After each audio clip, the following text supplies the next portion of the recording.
हर एक व्यक्ति को लगता है कि मैं फिट होवां, मैं मोटा ना दिसां। एक कारण क्यों है? ये साडे खाण पीन करके या कोई होर कारण है? जहाँ आपकी फिजिकल एक्टिविटी कम होती है, ये बहुत बड़ा कारण होता है। आप वेट गेन करते हैं। जी। मोटे लोगों में डायबिटीज ज्यादा होती है, मोटे लोगों में हार्ट की प्रॉब्लम ज्यादा होती है। हुण जे इहनूं आपां ठीक करना होवे, मोटापा घटाना होवे ते फिर किवें असीं घटाईए इहनूं? एंडोस्कोपिक ऑप्शन, जिसमें कैप्सूल के फॉर्म में एक बैलून को स्वेलो किया जाता है जो पेट के अंदर रहता है। ते इहदा काम की होएगा? अंदर जाके इहने की करना बैलून ने? ये 550 ml का बैलून उस स्टमक के अंदर पड़ा हुआ है। आपको आधा पेट तो भरा ही हुआ है, तो आप जो पहले खाना खा रहे थे उसका आधा खाना भी खाएंगे तो ऑब्वियसली आपका वेट जो है कम होगा, क्योंकि आपका कैलोरी इनटेक कम हो गया। अपने खाने पीने में जो मीठा है उसकी क्वांटिटी कम कर दीजिए। डॉक्टर साहब, मिठा बिल्कुल बंद कर देना चाहिए या घटाना चाहिए? तो मीठा जितना आप कम खाएं उतना ही आपके लिए बेटर होगा। आपके शरीर को मीठे की जरूरत नहीं होती है।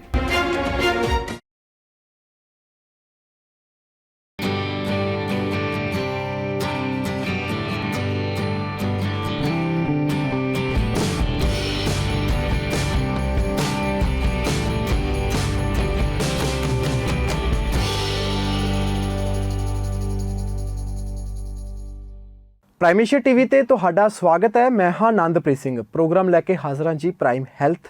इस प्रोग्राम दे विच अज असीं गलबात मोटापे बारे करांगे। बहुत सारे लोग मोटापा घटाउण दे लई तरह तरह दीयां जिहड़ियां जुगतां ने वो वरतदे ने, जिहड़ियां डाइटां ने वो खा रहे ने, पर फिर भी जिहड़ा वजन है वो नहीं घट रहा, मोटापा नहीं घट रहा। इसका की कारण है ये भी समझण दी अज कोशिश करांगे।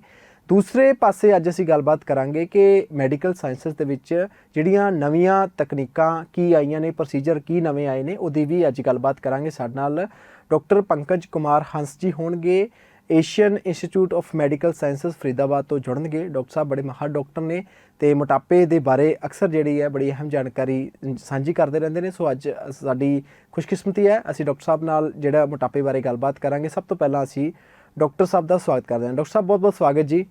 धन्यवाद जी नंदप्रीत जी, आपके और आपके चैनल के माध्यम से मैं सबको अपना नमस्कार करता हूं। और बड़ा ही अच्छा टॉपिक है मोटापा। इस समय सबसे भयंकर तरीके से बढ़ रहा है वर्ल्ड वाइड, और इंडिया भी इस रेस में 3rd नंबर पे है। 1st नंबर पे अमेरिका आता है, फिर 2nd नंबर पे चाइना, और 3rd नंबर पे इंडिया आता है। और इंडिया में जो पॉपुलेशन जिस तरह से है, हम वर्ल्ड का 1.5 बिलियन पॉपुलेशन हम कैरी करते हैं। तो इस हमारे केस में मोटापा और भी ज़्यादा खतरनाक इशू है, क्योंकि हमारे देश में सुविधाएं जो भी गवर्नमेंट की तरफ से हैं वो उतना अप्रोप्रिएट नहीं होती, और डायबिटीज़ जो है वो बहुत ज़्यादा प्रोमिनेंट हो गई है, और इसकी वजह से हार्ट डिजीज बहुत कॉमन है। तो मोटापा एक बहुत ही इंपॉर्टेंट टॉपिक है डिस्कशन के लिए। जी डॉक्टर साहब, ਜਿਹੜਾ ਇਹ ਮੋਟਾਪਾ ਇਹ ਲਗਾਤਾਰ ਵਧਦਾ ਜਾ ਰਿਹਾ, ਹਰ ਉਮਰ ਦੇ ਹਰ ਵਰਗ ਦੇ ਮਤਲਬ ਵਿਅਕਤੀ ਨੂੰ ਇਹ ਆਪਣੀ ਚਪੇਟ ਦੇ ਵਿੱਚ ਲੈ ਰਿਹਾ ਹੈ, ਕਿਉਂਕਿ ਹਰ ਇੱਕ ਵਿਅਕਤੀ ਨੂੰ ਲੱਗਦਾ ਹੈ ਕਿ ਮੈਂ ਫਿੱਟ ਹੋਵਾਂ, ਮੈਂ ਮੋਟਾ ਨਾ ਦਿਸਾਂ। ਇਹ ਕਾਰਨ ਕਿਉਂ ਹੈ? ਇਹ ਸਾਡੇ ਖਾਣ ਪੀਣ ਕਰਕੇ ਹੈ ਜਾਂ ਕੋਈ ਹੋਰ ਕਾਰਨ ਹੈ? ਮੋਟਾਪਾ ਹੋਣ ਦੇ ਕਈ ਕਾਰਨ ਹੁੰਦੇ ਨੇ। ਪਹਿਲਾ ਤੇ ਇਹੀ ਹੈਗਾ ਕਿ ਜ਼ਿਆਦਾ ਖਾਣਾ ਪੀਣਾ। ਜਿਵੇਂ ਅਸੀਂ ਅਗਰ ਜ਼ਿਆਦਾ ਕਮਾਈਏ ਤੇ ਖਰਚ ਕਮ ਕਰੀਏ ਤੇ ਕੀ ਹੁੰਦਾ, ਸਾਡਾ ਬੈਂਕ ਬੈਲੈਂਸ ਜੋ ਹੈ ਵੱਧਦਾ ਹੈ। ਜੀ। ਉਸੇ ਤਰੀਕੇ ਨਾਲ ਜੇ ਅਸੀਂ ਜ਼ਿਆਦਾ ਖਾ ਰਹੇ ਹਾਂ ਤੇ ਅਸੀਂ ਉਹ कैलोरी कम खर्च कर रहे हैं, वो एक तरीके से हमारे शरीर पे आके जुड़ती है, और जिससे आदमी जो है वो मोटा होता है। अगर हम जितना खा रहे हैं उतना ही बर्न कर रहे हैं कैलोरीज को। जितनी कैलोरीज हम खाते हैं खाने में, अगर हम उतना ही काम करते हैं तो कैलोरीज जो है बराबर बराबर हो जाती हैं और हम मोटे नहीं होते हैं। एक रिसर्च के अकॉर्डिंग ये देखा गया है कि अगर हम दिन में आधी रोटी मतलब 40 कैलोरीज अगर हम ज्यादा खाते हैं तो एक साल में 2.5 किलो वजन जो है हम बढ़ा सकते हैं। तो अब आप सोचो कि एक आदमी जो दिन में सिर्फ आधा रोटी ज्यादा खाता है वो 2.5 किलो बढ़ा लेगा, तो फिर क्या होगा। और इसके अलावा जो आपने कहा कि खाने के अलावा क्या कारण हो सकते हैं, बहुत सारे कारण हैं। हार्मोनल इश्यूज जो हैं उसमें एक मेजर रोल फैक्टर प्ले करते हैं। फीमेल में हार्मोनल इश्यूज ज़्यादा होते हैं। प्रेगनेंसी के ड्यूरिंग भी वेट गेन काफ़ी होता है, जो कि यूजुअली अपने वापस उस पर नहीं आता है लेवल पे। जब भी हम मोटापे की बात करते हैं तो मोटापे के लिए हमें पहले हार्मोनल इश्यूज को बिल्कुल अलग कर देना होता है, तब हम जाके बाकी मोटापे के बारे में बात करते हैं। हम्म, और मोटापे से संबंधित बीमारियों के बारे में भी उसी हिसाब से ही हम बात करते हैं हमेशा। ਜੀ ਡਾਕਟਰ ਸਾਹਿਬ ਕਈ ਵਾਰੀ ਇਹ ਵੀ ਦੇਖਿਆ ਕਿ ਮੋਟਾਪਾ ਜਿਹੜਾ ਕੋਈ ਵਿਅਕਤੀ ਮਤਲਬ ਖਾਣ ਪੀਣ ਵੀ ਉਸਦਾ ਘੱਟ ਹੈ ਪਰ ਉਸ ਦੇ ਬਾਵਜੂਦ ਉਹ ਲਗਾਤਾਰ ਜਿਹੜਾ ਮੋਟਾਪਾ ਉਹ ਵਧਦਾ ਜਾ ਰਿਹਾ ਹੈ। ਜਿਸ ਤਰ੍ਹਾਂ ਤੁਸੀਂ ਵੀ ਜ਼ਿਕਰ ਕੀਤਾ ਕਿ ਡਾਇਬਟੀਜ਼ ਜਾਂ ਹੋਰ ਬਿਮਾਰੀਆਂ ਕਰਕੇ ਮੋਟਾਪਾ ਹੋ ਸਕਦਾ, ਮਤਲਬ ਉਹ ਕਿਹੜੀਆਂ ਬਿਮਾਰੀਆਂ ਨੇ ਜਾਂ ਉਹ ਕਿਹੜੀਆਂ ਗੱਲਾਂ ਨੇ ਜਿਨ੍ਹਾਂ ਦਾ ਧਿਆਨ ਸਾਨੂੰ ਰੱਖਣਾ ਚਾਹੀਦਾ ਵੀ ਜਿਨ੍ਹਾਂ ਕਰਕੇ ਮੋਟਾਪਾ ਲਗਾਤਾਰ ਵਧਦਾ ਹੈ। देखो, मोटापा जो है, जैसे मैंने आपको बताया कि एक बैलेंस है हमारे खाने का और हमारे खर्च करने का। अगर और वो बैलेंस कैसे होता है, हमारा एक बेसल मेटाबॉलिक रेट है, बॉडी का एक बेसल मेटाबॉलिक रेट होता है कि आप इतना कैलोरीज खाओगे और बॉडी इतनी वर्क कर रही है तो उतनी कैलोरीज आप पचा के ले जाओगे। लेकिन अगर आपका बेसल मेटाबॉलिक रेट बहुत कम हो गया है, ज्यादातर हार्मोनल इश्यूज में होता है, या आपकी फिजिकल एक्टिविटीज बिल्कुल ही कम है, जहां आपकी फिजिकल एक्टिविटी कम होती है ये बहुत बड़ा कारण होता है। आप वेट गेन करते हैं, हॉर्मोन्स में थायराइड की प्रॉब्लम होना या कॉर्टिसोल में प्रॉब्लम आना, एड्रेनलिन में प्रॉब्लम आना, ये भी एक कारण होता है आपका मोटापा बढ़ने का। इसके अलावा बीमारियां, ऐसा नहीं है कि डायबिटीज की वजह से पेशेंट मोटे होते हैं, ये उल्टा है। जी। मोटे लोगों में डायबिटीज ज्यादा होती है, मोटे लोगों में हार्ट की प्रॉब्लम ज्यादा होती है, और हमारी फिजिकल एक्टिविटीज कम होने से अब आप ये देखो कि मोटापा हर एज में है। जैसे आपने बताया, हर एज में जो बच्चा शुरू से मोटापे की तरफ जा रहा है वो यंग होते होते तक मोटा होता ही जाता है, और जो बच्चे शुरू में पतले होते हैं उनके मोटा होने के चांसेस कम होते हैं। तो मोटा जो है, अगर हमको मोटा नहीं होना है तो हमें शुरू से इस चीज को कंट्रोल करना पड़ेगा। पेरेंट्स को ध्यान देना पड़ेगा बच्चों की तरफ कि वो बच्चों को क्या खिला रहे हैं। जो खिला रहे हैं वो एक न्यूट्रिशियस डाइट होनी चाहिए जिसमें प्रोटीन का अच्छा अमाउंट होना चाहिए, कार्बोहाइड्रेट कम होने चाहिए और फैट कम होना चाहिए। जो आजकल की फास्ट फूड है, जितना बच्चे फास्ट फूड खाते हैं, जितने चॉकलेट्स खाते हैं, उससे वेट उतना ही गेन होता है, और शुरू शुरू में ये आदतें बहुत ज्यादा होती हैं फास्ट फूड खाने की, और इसी वजह से मोटापा जो है इतना कॉमन हो गया है। जितना हमारा सोशियो इकोनॉमिक स्टेटस चेंज हुआ है। एक टाइम था जब इंडिया जो है वो गरीब कंट्री माना जाता था। आज की डेट में सोशियो इकोनॉमिक स्टेटस ऐसा इंक्रीज हुआ है कि आज चप्पे चप्पे पे रेस्टोरेंट्स बने हुए हैं। बाहर आप जाओगे आपको मोमोज मिलते हैं, पिज्जा मिलता है, बर्गर मिलता है। बच्चों के लिए इतना इजीली अवेलेबल है, पेरेंट्स भी उनको उतने पैसे दे देते हैं कि आप जाके अपना ये ले लो, जिससे कि ये सारा फास्ट फूड जो है वो बच्चे खाते हैं। हाई कैलोरी फास्ट फूड होता है जिससे मोटापा बढ़ता है। ਜੀ ਡਾਕਟਰ ਸਾਹਿਬ ਦੇਖੋ ਮੋਟਾਪਾ ਵੱਧ ਗਿਆ, ਆਪਾਂ ਇਹ ਵੀ ਗੱਲ ਮੰਨਦੇ ਹਾਂ ਕਿ ਬੱਚੇ ਜਦੋਂ ਮੰਗਦੇ ਨੇ ਤੇ ਮਾਪਿਆਂ ਨੂੰ ਵੀ ਕੁਝ ਨਾ ਕੁਝ ਖਵਾਉਣਾ ਪੈਂਦਾ। ਹੁਣ ਜੇ ਇਹਨੂੰ ਆਪਾਂ ਠੀਕ ਕਰਨਾ ਹੋਵੇ, ਮੋਟਾਪਾ ਘਟਾਉਣਾ ਹੋਵੇ ਤੇ ਇੱਕ ਤਾਂ ਮਤਲਬ ਜਿਹੜਾ ਸਿੱਧਾ ਜਿਹਾ ਸੋਲੂਸ਼ਨ ਹੈ ਕਿ ਪਾਓ ਟਰੈਕ ਸੂਟ ਤੇ ਭਾਜੋ ਗਰਾਊਂਡ ਦੇ ਵਿੱਚ ਜਾ ਕੇ। ਜੇ ਉਹ ਉਹਦੇ ਨਾਲ ਵੀ ਕਿਸੇ ਦਾ ਮੋਟਾਪਾ ਨਹੀਂ ਘਟਦਾ ਜਾਂ ਬਹੁਤ ਜ਼ਿਆਦਾ ਹੋ ਗਿਆ, ਕੁਆਂਟਲਾਂ ਦੇ ਭਾਰ ਦੇ ਵਿੱਚ ਹੈ, ਤਾਂ ਫਿਰ ਕਿਵੇਂ ਅਸੀਂ ਘਟਾਈਏ ਇਹਨੂੰ? देखो, सबसे पहला चीज यही है लाइफस्टाइल मॉडिफिकेशन, जो आपने बोला कि हमें अपना डाइट पे कंट्रोल करना है, फिजिकल एक्टिविटी बढ़ानी है और बिहेवियर चेंज करना है, behaviour towards our food, our lifestyle.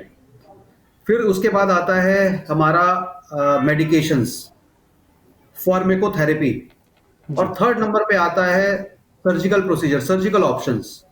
Pharmacotherapy में आजकल ड्रग्स आई हुई हैं जो मोटापा को कम करती हैं, लेकिन वो खाली मोटापे की ड्रग नहीं होती हैं, उन लोगों में दी जाती हैं जिनमें साथ में डायबिटीज भी है। बेसिकली वो डायबिटिक, एंटी डायबिटिक मेडिकेशन है, लेकिन एक उनका इफेक्ट होता है कि जो मोटापे को भी कम कर देती हैं। जो रिसेंटली अप्रूव्ड ड्रग्स हुई हैं वो अच्छी ड्रग्स हैं, लेकिन पेशेंट कितना उसको टॉलरेट कर सकते हैं, उनके अपने साइड इफेक्ट होते हैं, और लॉन्ग टर्म उनको लेना पड़ता है उस इफेक्ट को देखने के लिए, तब जाके उसका इफेक्ट कहीं दिखता है। लेकिन जैसे ही मेडिसिन स्टॉप करते हैं आप वापस अपने उसी कंडीशन में आ सकते हैं। सेकंड ऑप्शन जो है वो सर्जरी का है। सर्जिकल ऑप्शंस में भी काफी सारी ऑप्शंस हैं। एक है एंडोस्कोपिक ऑप्शंस, जिसमें हम बैलून पेट के अंदर डाल सकते हैं। एक होता है नॉन एंडोस्कोपिक ऑप्शन, जिसमें कैप्सूल के फॉर्म में एक बैलून को स्वेलो किया जाता है जो पेट के अंदर रहता है। और थर्ड ऑप्शन होता है सर्जिकल ऑप्शंस। सर्जिकल ऑप्शंस जो होते हैं वो बेरियाट्रिक सर्जरी के नाम से बड़े पॉपुलर हैं और हर कोई बेरियाट्रिक सर्जरी या वेट लॉस सर्जरी को जानता है। इसको दूसरी भाषा में मेटाबॉलिक एंड बेरियाट्रिक सर्जरी भी बोलते हैं। ਐਂਡੋਸਕੋਪੀ ਤੋਂ ਬਿਨਾ ਵੀ ਜਿਹੜੀ ਤਕਨੀਕ ਦੀ ਗੱਲ ਕੀਤੀ, ਇਹ ਕਿੰਨੀ ਕੁ ਸਹੀ ਹੈ ਤੇ ਕਿੰਨੀ ਕੁ ਸੇਫ ਹੈ? ਮਤਲਬ ਇਹਦਾ ਨੁਕਸਾਨ ਕੀ ਹੈ ਜਾਂ ਫਾਇਦੇ ਕੀ ਨੇ? दवाई के बारे में मैंने आपको बताया कि दवाइयों के एक तो उसका इफेक्ट आने में बहुत टाइम लगता है और टॉलरेंस पेशेंट का थोड़ा सा चेक करना पड़ता है, क्योंकि पेशेंट को काफ़ी जो इनटॉलरेंस, जैसे उनको लूज मोशंस होना या वॉमिटिंग होना, दिस इज़ वेरी कॉमन। जो मैंने आपको बैलून प्रोसीजर बताया, बैलून प्रोसीजर में जो है वो बिल्कुल सेफ प्रोसीजर होते हैं। मैं आपको बैलून दिखाना चाहता हूँ। जैसे ये बैलून है जी, ये आप देख पा रहे हैं जी, थोड़ा थोड़ा, हाँ जी, बैलून हाँ, है ये थे जी, और ये इस कैप्सूल में पैक होता है। ये कैप्सूल आप देख पा रहे हैं इसके, जी जी, ये इस कैप्सूल में बैलून पैक होता है। इसका फॉर्म ऐसे आता है, ये इस फॉर्म में आता है, ये आप देख पा रहे हैं। जी जी, बिल्कुल जी, वही कैप्सूल है, इसमें वो बैलून जो मैंने आपको दिखाया जो फिल्ड था वाटर से, वो इसमें पैक था। जी, और ये ओरिजिनल जो है इस पैक के साथ, इस स्ट्रिंग के साथ, इस ट्यूब के साथ आता है। और जी, ये कैसे काम करता है कि ये कैप्सूल जो है ये हम पेशेंट को स्वेलो कराते हैं पानी के साथ। जी, पानी के साथ जब हम इसको स्वेलो कराते हैं वो हमारे पेट तक, नीचे तक पहुंच जाता है, लेकिन ये जो इसका ट्यूब है ये बाहर रहता है। जब वो पेट के अंदर पहुंचता है, हम एक्सरे करके उसको कंफर्म करते हैं कि वो पेट में अपनी सही पोजीशन में पहुंच गया है। जी, उसके बाद हम जो इसका नोजल है, जो इसका ये टिप है, वहां से हम सलाइन देते हैं, और वो इस शेप में आ जाता है पेट के अंदर। जी, आप देख रहे हैं, जी, मैं देख रहा वो हूँ इस जी, शेप में आता है। और जब वो इस शेप में आ जाता है तो जोर से इसको एक झटका दिया जाता है, ये स्ट्रैंड यहां से डिटैच हो जाता है और वो बैलून जो है वो हमारे स्टमक के अंदर रह जाता है। हम्म, और ये जो बैलून है ये 4 मंथ्स तक, 4 महीने तक हमारे पेट में स्टे करता है और 4 महीने के बाद अपने आप से ये डिसॉल्व होके पेट से बाहर निकल जाता है और वॉशरूम में, टॉयलेट के रास्ते से ये बाहर निकलता है। तो ये एक प्रोसीजर है बैलून का, जो कि विदाउट एनी एंडोस्कोपी होता है, ओपीडी प्रोसीजर की तरह होता है। हमें एक्सरे रूम में ये प्रोसीजर करना होता है। This is quite safe. Doctor ਸਾਹਿਬ, ਜਿਹੜੇ ਤੁਸੀਂ ਇਹ ਬੈਲੂਨ ਦੀ ਗੱਲ ਕੀਤੀ ਹੈ, ਇਹ ਬੈਲੂਨ ਅੰਦਰ ਰਹੇਗਾ ਤੇ ਇਹਦਾ ਕੰਮ ਕੀ ਹੋਏਗਾ? ਅੰਦਰ ਜਾ ਕੇ ਇਹਨੇ ਕੀ ਕਰਨਾ? ਬੈਲੂਨ ਨੇ ਕੋਈ ਖਾਣ ਪੀਣ ਦੀ ਜਿਹੜੀ ਨਾਲੀ ਹੈ ਉਹਨੂੰ रोकना, ਉਹਨੂੰ ਘਟਾਉਣਾ ਜਾਂ ਭੁੱਖ हाँ ਘਟਾਉਣੀ जी, ਹੈ, हाँ ਕੀ जी, करना? हाँ जी, हाँ जी। देखो, हमारा जो पेट है, जो स्टमक जिसको हम बोलते हैं, हिंदी में आमाशय बोलते हैं, ये एक थैली की तरह होता है। इस थैली का जो कैपेसिटी है वो 1, सवा लीटर, 1.5 लीटर, मतलब इतना खाना हम खा सकते हैं। एक साथ जब हम खाना खाते हैं तो हम 1 लीटर से लेकर 1.5 लीटर तक खाना हम खा सकते हैं। जी, वो हम तब खाते हैं जब हमारा स्टमक जो है खाली होता है। मान लो उस स्टमक में ये जो बैलून है, ये 550 ml का बैलून उस स्टमक के अंदर पड़ा हुआ है। अब स्टमक की कैपेसिटी कितनी रह गई? 400 ml रह गई। आपको आधा पेट तो भरा ही हुआ है। जब आधा पेट भरा हुआ है तो आप जो पहले खाना खा रहे थे उसका आधा खाना भी खाएंगे, आधा ही खा पाएंगे, क्योंकि आपका यूजुअली जब स्टमक फुल होता है पूरा खाना खा नहीं पाते। और अगर ये प्रोसेस आप आधा खाना 4 महीने तक कंटिन्यू करते हैं तो ऑब्वियसली आपका वेट जो है कम होगा, क्योंकि आपका कैलोरी इनटेक कम हो गया।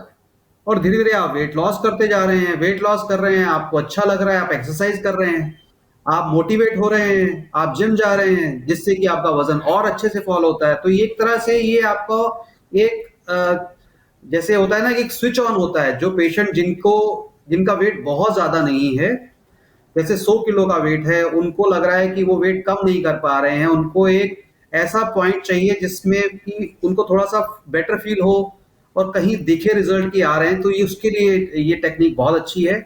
इससे वजन जो है आपका 15 से 20% कम हो जाता है। मतलब 20 किलो आपका वजन कम हो गया और आप एक्सरसाइज करते हैं जिससे और वजन कम हो जाता है, और 4 महीने के बाद ये बैलून अपने आप से पास भी हो जाता है। ना कोई सर्जरी करनी पड़ती है, ना ही कोई प्रोसीजर है जिसमें कुछ आपको नुकसान होने वाला है। बड़ा सेफ बैलून है। ਤੇ ਕਿੰਨੇ ਕੁ ਪੇਸ਼ੈਂਟ ਇਸ ਤਕਨੀਕ ਨੂੰ ਹੁਣ ਤੱਕ ਅਪਣਾ ਚੁੱਕੇ ਨੇ ਜੀ? बहुत बहुत बहुत बहुत पेशेंट साल ਰਿਜ਼ਲਟ साल ਕਿਵੇਂ ਹੈ ਜੀ ਇਹਦਾ? रिजल्ट बहुत अच्छा है। यूजुअली यंग जो पेशेंट होते हैं, जो जैसे आप लगा लो लड़कियां हैं, यंग लड़कियां हैं, 18 19 20 साल की, 25 साल की, शादी से यूजुअली पहले, जिनका वजन ज्यादा है, 90 किलो वजन है, अब उनको लग रहा है कि उनका वेट कम नहीं हो रहा, जिम जा रही है, वेट कम नहीं हो रहा, वो मुझे लगता है कि वो ज्यादा इस प्रोसीजर को ऑप्ट करते हैं। यंग पॉपुलेशन ज्यादा ऑप्ट करती है, क्योंकि क्योंकि वो एक्सरसाइज कर लेते हैं, तो उसके बाद उनको एक तो सर्जरी नहीं हुई, दूसरा उनका वजन बिना सर्जरी के कम हो रहा है, तीसरा उनको एक अच्छा ऑप्शन मिल गया। अब उसके बाद उन्होंने जब एक्सरसाइज किया तो उनका वजन और बेटर हो गया, और वो इस वेट को लंबे टाइम तक कम रख सकते हैं। क्योंकि एक बार अगर बैलून निकल गया और आपने वापस अपनी वही डाइट स्टार्ट कर दी, ऑब्वियसली जो आपने वेट लॉस किया है आने वाले कुछ साल में आप उतना गेन भी कर सकते हैं। जी तो यंग पेशेंट्स के लिए ये प्रोसीजर जो है बहुत अच्छा है। बाकी प्रोसीजर में जैसे जिनका हम बेरियाट्रिक सर्जरी करते हैं, अगर मान लो उनका वजन बहुत ज्यादा है और सर्जरी उनके लिए थोड़ा सा ऑप्शन रिस्की है, उस केसेस में भी हम बैलून सजेस्ट करते हैं कि उससे भी उनका वजन काफी अच्छे से कम हो जाता है। और जब एक लेवल तक कम आ जाता है तब हम सर्जिकल ऑप्शन उनको देते हैं। ਜੀ ਡਾਕਟਰ ਸਾਹਿਬ ਦੇਖੋ, ਇਹ ਗੱਲ ਤੁਸੀਂ ਬੜੀ ਵਧੀਆ ਕਹੀ ਕਿ ਇੱਕ ਵਾਰੀ ਬੈਲੂਨ ਨੇ ਤੁਹਾਡਾ ਵਜ਼ਨ ਘਟਾ ਦੇਣਾ, ਉਸ ਤੋਂ ਬਾਅਦ ਖਾਣਾ ਪੀਣਾ ਉਹੀ ਓਨਾ ਕੁ ਨਹੀਂ ਰੱਖਣਾ ਜਿੰਨਾ ਕਿ ਤੁਸੀਂ ਪਹਿਲਾਂ ਯੂਜ਼ ਕਰਦੇ ਸੀਗੇ 4 ਮਹੀਨੇ ਪਹਿਲਾਂ, ਤੇ ਉਹਨੂੰ ਜ਼ਰੂਰ ਘਟਾਉਣ ਦੀ ਜ਼ਰੂਰਤ ਹੈ। देखो, ये जो प्रोसीजर है ये अ, आपको एक आपका लाइफस्टाइल डिसिप्लिन बनाने के लिए शुरुआत देता है। जी अगर आपका लाइफस्टाइल डिसिप्लिन नहीं होगा तो एंड रिजल्ट आपका उतना अच्छा नहीं आएगा जितना हम एक्सपेक्ट करते हैं। और जी आपका पहले आपको ये सोचना पड़ेगा कि आपका वेट ज्यादा हुआ क्यों। वो भी इसलिए ज्यादा हुआ क्योंकि आपका कहीं खाने पीने में कमी थी। अगर आप अभी भी उस डाइट को न्यूट्रिशनली करेक्ट नहीं करते हैं, न्यूट्रिशनली करेक्शन का मेरा मतलब है कि आपका प्रोटीन इंटेक अच्छा नहीं होगा, सिर्फ आप कार्बोहाइड्रेट ही लेते रहेंगे या फैट ही लेते रहेंगे या फास्ट फूड ही खाते रहेंगे, तो ultimately you can fail any procedure. जी फिर आपका कोई हेल्प नहीं कर पाएगा। इसीलिए इस प्रोसीजर के बाद भी आपको एक डिसिप्लिन लाइफस्टाइल जो है वो आगे तक कंटिन्यू करना ही चाहिए। This is mandatory in this case. ਜੀ ਡਾਕਟਰ ਸਾਹਿਬ ਲਾਸਟ ਵਿੱਚ ਮੋਟਾਪੇ ਨੂੰ ਲੈ ਕੇ ਜਿਹੜੇ ਇਸ ਵੇਲੇ ਭਰਮ ਭੁਲੇਖੇ ਹਰ ਇੱਕ ਵਿਅਕਤੀ ਦੇ ਮਨ ਦੇ ਵਿੱਚ ਸਿਰਜੇ ਹੋਏ ਨੇ, ਕੋਈ ਕੁਛ ਮਤਲਬ ਕਿਸੇ ਤੋਂ ਸੁਣ ਕੇ ਜਾਂ ਕੋਈ ਵੀਡੀਓ ਦੇਖ ਕੇ, ਕੋਈ ਰੀਲ ਦੇਖ ਕੇ ਆਪਣੇ ਤਰੀਕੇ ਦੇ ਨਾਲ ਲੱਗਿਆ ਹੋਇਆ, ਮਤਲਬ ਤੁਸੀਂ ਕੀ ਕਹਿਣਾ ਚਾਹੋਗੇ ਅਖੀਰ ਦੇ ਵਿੱਚ ਜਿਹੜੇ ਇਸ ਵੇਲੇ ਮੋਟਾਪੇ ਤੋਂ ਪਰੇਸ਼ਾਨ ਨੇ? मेरा हमेशा वही पॉइंट रहता है कि सबसे पहले आप अपना लाइफस्टाइल थोड़ा बेटर करिए। अपने खाने पीने में जो मीठा है उसकी क्वांटिटी कम कर दीजिए। कार्बोहाइड्रेट बेसिकली साड़ी जड़ी डाइट है रोटी ते चावल दी बनी है। जी अगर हम अपने कार्बोहाइड्रेट, अपना आलू इंटेक और मीठा इंटेक उसको कंट्रोल कर लें, और हमारे खाने में प्रोटीन जैसे दालें हैं, हमारी दाल खाएं। नॉन वेजिटेरियन के लिए बहुत सारे ऑप्शंस होते हैं, नॉनवेज खा सकते हैं, अंडे खा सकते हैं, पनीर आप खा सकते हैं, सोयाबीन खा सकते हैं, ऐसी चीजें जिसमें प्रोटीन है। प्रोटीन को ज्यादा प्रेफर करें, डाइट में कार्बोहाइड्रेट और मीठे को कम कर दें, सैलेड्स फ्रूट्स को ज्यादा इंक्लूड करें, तो उससे आपका बहुत ही अच्छा लाइफस्टाइल हो सकता है। आजकल मतलब ये इतनी कॉमन समस्या है कि आपको डाइटिशियन हर जगह कहीं मिल जाएंगे जो आपको एक राइट डाइट आपके हिसाब से बना के दे सकते हैं। और अगर आपका वेट एक लिमिट से ज्यादा है, देखो मोटापे को हमेशा बीएमआई, एक बेसल मेटाबॉल बॉडी मास इंडेक्स, हमारा एक होता है हाइट और वेट का रेशो, जो हमारे को बताता है कि हम कितना मोटे हैं और हमारे को कितना हमारा लेवल जो है एक नॉर्मल लेवल से ज्यादा है। हम हाइट और वेट का एक रेशो निकालें। अगर हमारा जो बीएमआई आ रहा है वो लेस देन 30 आ रहा है, तो हमारा जो कैटेगरी है वो ओवरवेट की कैटेगरी में आता है, जिसमें रिजल्ट्स जो हैं अभी भी आप लाइफस्टाइल मॉडिफाई करके बहुत अच्छे से कर सकते हैं। लेकिन अगर आपका बीएमआई 30 से अबव आ रहा है तो बहुत कुछ एक्सरसाइज करने का इफेक्ट उतना जल्दी नहीं आता है। तो आपको कोई ना कोई ऑप्शंस, चाहे आपको मेडिकेशंस का ऑप्शंस या बैलून का ऑप्शंस या सर्जिकल ऑप्शन, जो कि यूजुअली 35 बीएमआई के बाद हम देते हैं, वो चूज करना ही पड़ेगा। लेकिन कुछ भी कर लीजिए, आपको अपना लाइफस्टाइल तो डिसिप्लिन रखना ही पड़ेगा। जी डॉक्टर साहब, मिठा बिल्कुल बंद कर देना चाहिए या घटाना चाहिए? सर मीठा, देखो मीठा कहीं भी हमारे शरीर के लिए अच्छा नहीं है, तो मीठा जितना आप कम खाएं उतना ही आपके लिए बेटर होगा। आपके शरीर को मीठे की जरूरत नहीं होती है, उसको कम मात्रा में जरूरत होती है कार्बोहाइड्रेट की इंस्टेंट एनर्जी के लिए। लेकिन जो लोग बहुत मीठा खाते हैं, आप मीठे में मिठाई ले सकते हैं, आप थिक शेक्स हो सकते हैं, चॉकलेट्स हो सकते हैं, ये सब मीठे में आते हैं। आप उसको कम कर दें अपने खाने के अंदर तो बहुत ही अच्छा इफेक्ट आएगा। आप कुछ टाइम में देखेंगे कि आप जैसे ही आपने मीठा छोड़ा, आपका वजन अपने आप से कंट्रोल में आ जाता है। ਜੀ ਬਹੁਤ ਸ਼ੁਕਰੀਆ ਡਾਕਟਰ ਸਾਹਿਬ, ਤੁਸੀਂ ਸਮਾਂ ਕੱਢਿਆ ਤੇ ਸਾਡੇ ਨਾਲ ਇਹ ਜਿਹੜੀ ਅਹਿਮ ਜਾਣਕਾਰੀ ਸਾਂਝੀ ਕੀਤੀ। ਬਹੁਤ ਧੰਨਵਾਦ ਜੀ, ਸ਼ੁਕਰੀਆ ਥੈਂਕ ਯੂ ਜੀ, ਥੈਂਕ ਯੂ ਸੋ ਮਚ ਜੀ। ਸੋ ਅੱਜ ਦੇ ਇਸ ਪ੍ਰੋਗਰਾਮ ਦੇ ਵਿੱਚ ਬਸ ਇੰਨਾ ਹੀ। ਅਸੀਂ ਇਸ ਪ੍ਰੋਗਰਾਮ ਦੇ ਵਿੱਚ ਮੋਟਾਪੇ ਦੇ ਸੰਬੰਧੀ ਜਿਹੜੀ ਇਸ ਵੇਲੇ ਨਵੀਂ ਤਕਨੀਕ ਹੈ ਉਹਦੀ ਗੱਲਬਾਤ ਜਿਹੜੀ ਹੈ ਕੀਤੀ ਹੈ। ਡਾਕਟਰ ਸਾਹਿਬ ਦੀਆਂ ਗੱਲਾਂ ਬਾਤਾਂ ਤੁਸੀਂ ਸੁਣ ਲਈਆਂ ਨੇ। ਇਹ ਗੱਲਬਾਤ ਤੁਹਾਨੂੰ ਕਿਹੋ ਜਿਹੀ ਲੱਗੀ, ਆਪਣੀ ਫੀਡਬੈਕ ਸਾਡੇ ਤੱਕ ਜ਼ਰੂਰ ਭੇਜਿਓ। ਫਿਲਹਾਲ ਮੈਨੂੰ ਆਨੰਦਪ੍ਰੀਤ ਸਿੰਘ ਨੂੰ ਦਿਓ ਇਜਾਜ਼ਤ। ਵੇਖਦੇ ਰਹੋ ਪ੍ਰਾਈਮ ਏਸ਼ੀਆ ਟੀਵੀ, ਤੁਹਾਡਾ ਆਪਣਾ, ਤੁਹਾਡੇ ਲਈ।